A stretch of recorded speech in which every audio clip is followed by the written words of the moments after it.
वो खुश थे क्योंकि वे बाजार से दूर अकेले में जैसे तैसे निकल आए थे। वो रात का वक्त था, उसे तारे बहुत दूर लग रहे थे क्योंकि वो उस लड़के के बहुत पास थे। वो सोचने लगी कि बाजार किस कदर हमारे बीच घुस आया था, इसे लांघ पाना नामुमकिन लग रहा था। वो खुशी से कांप रही थी। तभी लड़के ने कहा कि क्या हम इस तरह जी सकते हैं कि हमारा आज का जीना ठंड के दिनों में काम आए, जब हम लोग कांप रहे होंगे।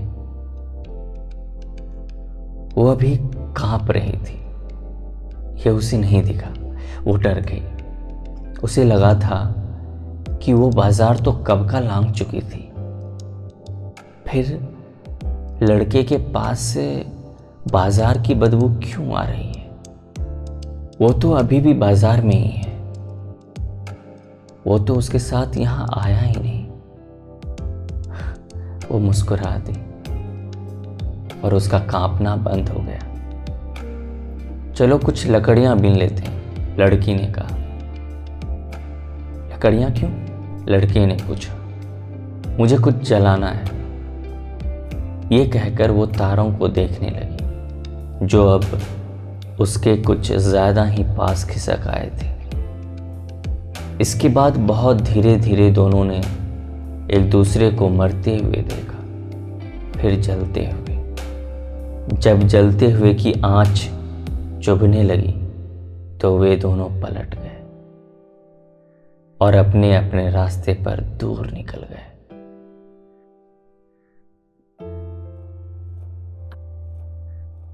कई साल बाद बची रह गई बेचैनी का पानी लिए राख बुझाने पहुंचे तो एक दूसरे से आंखें नहीं मिला पाए। जो मर चुका है वो कितना आसान है,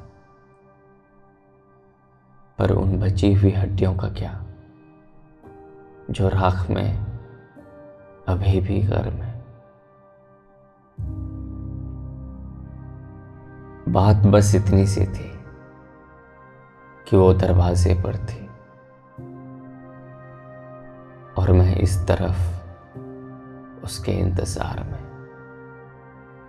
हम दोनों ही ख्वाब देखने के आदी थे।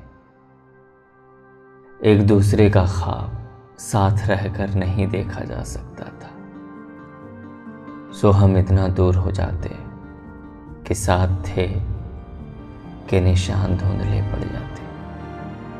फिर ख्वाबों का सिलसिला शुरू होता।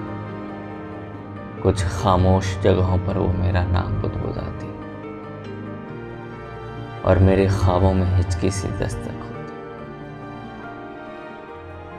मुझे भीड़ में कहीं उसकी खुशबू आती, एक लय शुरू होती, ख्वाबों को एक धुन मिलती और मन नाचने को होता।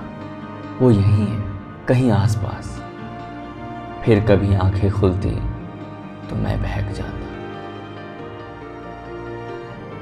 यकीन शब्द अपना मानी खोता दिखता। क्या मैं भी ख्वाब देखकर उठाऊं या असल में भी ख्वाब शुरू हुआ है? इस खेल में दरवाजे के उस तरफ हमेशा एक ख्वाब बिना दस्तक दिए खड़ा रहता है। मेरा दरवाजा खोलना ख्वाबों का अंत है और उसका भीतर आना किसी झूठ की शुरुआत।